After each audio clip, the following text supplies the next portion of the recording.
Welcome students. Myself Priyanka, Assistant Professor in Mathematics, IGN College Ladwa.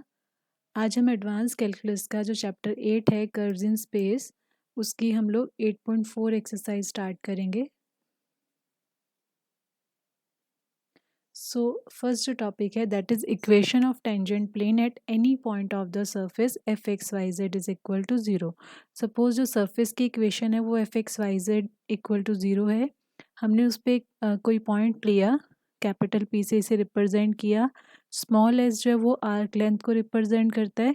तो function F जो है वो X Y Z three variables का function है और एक्स वाई जेड जो है वो फर्दर आर्क पैरामीटर एस के फंक्शन है। तो हम लोगों ने इस तरह से डेरिवेटिव लिया जिसे हम टोटल डेरिवेटिव बोलते हैं, means total derivative of F with respect to S, जो कि हमारे पास क्या होगा, ज़ीरो होगा। सो हम इसे इस फॉर्म में लिख सकते हैं डॉट प्रोडक्ट में D X upon D S I cap plus D Y by D S J cap plus D Z by D S K cap, dot में curly F by curly X plus curly F by curly Y plus curly F by curly Z K cap. So जो first term है that is R dash, dash stands for derivative with respect to arc parameter S, और जो second term है वो gradient of F को represent करती है। And gradient of F जो है वो हम लोगों ने फर्स्ट में भी चेक किया है कि ग्रेडियंट ऑफ एफ जो है वो सरफेस के नॉर्मल को रिप्रेजेंट करता है। तो दैट मीन्स जो नॉर्मल के परपेंडिकुलर होगा तो वो क्या होगा, टेंजेंट प्लेन होगा।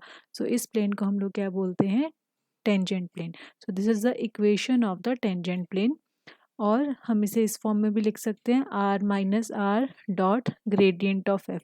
This is also another form of equation of tangent plane. Next come the definition of normal plane.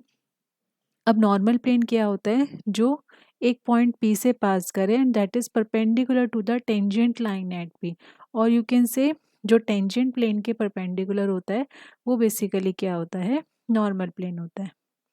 सो अब नॉर्मल प्लेन की डेफिनेशन जो है वो क्या होगी, मैंने जैसे भी बोला कि जो टेंजेंट प्लेन होता है, जो टेंजेंट प्लेन के परपेंडिकुलर होता है वो बेसिकली नॉर्मल प्लेन होता है, और यू कैन से जो टेंजेंट लाइन के परपेंडिकुलर होता है, क्योंकि सारी की सारी टेंजेंट लाइन जो है वो टेंजेंट प्लेन में ही लाई करती हैं, तो टेंजेंट लाइन के जो परपेंडिकुलर है that is the normal plane.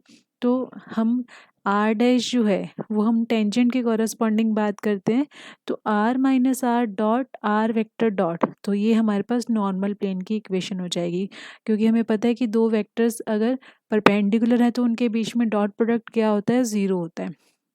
तो यहाँ पे हमने उसी कंसेप्ट का यूज़ किया कि इक्वेशन ऑफ नॉर्मल प्लेन को हम इस फॉर्म में भी लिख सकते हैं, ये फॉर्म में भी लिख सकते हैं। वो डिपेंड करेगा न्यूमेरिकल्स में कि हमें किस फॉर्म में कंडीशन गिवन है। अगर हमें कार्टेशियन फॉर्म में नॉर्मल प्लेन की इक्वेशन निकालनी है तो वो ये होगी x minus x x dot plus y minus y y dot plus z minus z z dot is equal to zero. Next जो है, अब हमें ये प्रूव करना है कि normal plane is perpendicular to the osculating plane. हम लोगों ने पिछली एक्सरसाइज में चेक किया था कि ऑस्क्यूलेटिंग प्लेन जो होता है उसकी ये इक्वेशन होती है R minus R dot cross are double dot is equal to zero. Normal plane की इक्वेशन हमने अभी ऊपर डिराइव की है, तो ये दो दो इक्वेशन जो है वो हम लोगों ने भी लिखी, नॉर्मल प्लेन और ऑस्क्यूलेटिंग प्लेन की इक्वेशंस। तो मैंने जैसे भी बोला कि अगर दो वेक्टर्स नॉर्मल हैं तो दैट मीन्स उनका डॉट प्रोडक्ट क्या होता है, ज़ीरो होता है। तो फर्स्ट इक्वेशन से ये फर्स्ट इक्वेशन नॉर्मल प्लेन की इक्वेशन है, दैट मीन्स जो नॉर्मल प्लेन है वो आर डॉट के क्या होगा, परपेंडिकुलर होगा, क्योंकि इन दोनों का डॉट प्रोडक्ट क्या है, ज़ीरो है। और अगर हम सेकेंड इक्वेशन चेक करें जो कि ऑस्क्यूलेटिंग प्लेन की है, तो ऑस्क्यूलेटिंग प्लेन के कॉरस्पॉन्डिंग अगर हम चेक करें, ऑस्क्यूलेटिंग प्लेन किसके परपेंडिकुलर होगा, R dot cross are double dot, क्योंकि इन दोनों का डॉट प्रोडक्ट जो है वो क्या है, ज़ीरो है। तो दैट मीन्स ये हमने इनके परपेंडिकुलर्स निकाल लिए कि नॉर्मल प्लेन आर डॉट के परपेंडिकुलर है, osculating plane r dot cross are double dot के परपेंडिकुलर हैं। अब दोनों के दोनों जो हैं वो कहाँ पर लाई करेंगे, वो एक ही प्लेन में लाई कर जाएंगे, क्योंकि उनका स्केलर ट्रिपल प्रोडक्ट जो है वो ज़ीरो हो रहा है। बिकॉज स्केलर ट्रिपल प्रोडक्ट जब हम निकालते हैं तो हम उसमें अगर दो वेक्टर सेम हैं तो ए डॉट बी क्रॉस सी क्या होता है, ज़ीरो होता है। और स्केलर ट्रिपल प्रोडक्ट ज़ीरो आने का मीनिंग है कि वेक्टर्स जो हैं वो एक ही प्लेन में, यानी जो परपेंडिकुलर हैं दो प्लेन्स के वो कहाँ पर हैं, एट राइट एंगल हैं। दैट मीन जो नॉर्मल प्लेन था और जो ऑस्कुलेटिंग प्लेन था वो आपस में क्या हो जाएंगे, परपेंडिकुलर, बिकॉज यू कैन से कि इनका जो डॉट प्रोडक्ट है वो क्या है, ज़ीरो है। नेक्स्ट जो है that is the equation of tangent plane for two curves. Similar steps पे ये प्रूव हो सकता है, you can check it, these are some numericals.